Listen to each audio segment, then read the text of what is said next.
Hello everyone, I'm going to be taking you through some options for natural dyeing at home. I've got a few items here, either something that you can collect from your garden, or I've also got some food waste items. And we can use any of these items here to create natural dye that is free from chemicals. So I've got some lovely dandelions here, and they're going to make a nice soft yellow. I have some nettles here, just common nettle, which will make a lovely bright green pigment. Both of these plants here are usually considered to be weeds. I like to call them wildflowers.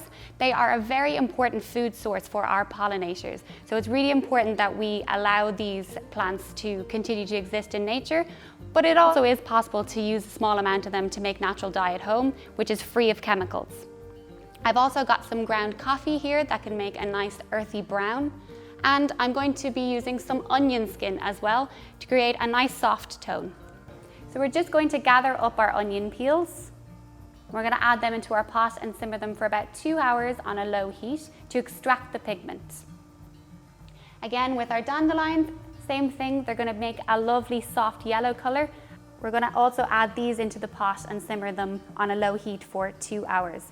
So with dandelions, they've been used as a food source for centuries.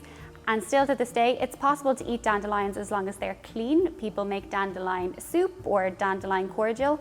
Or with the leaves, people can also add them into their salads. So we're just going to add them to our pot and simmer them on low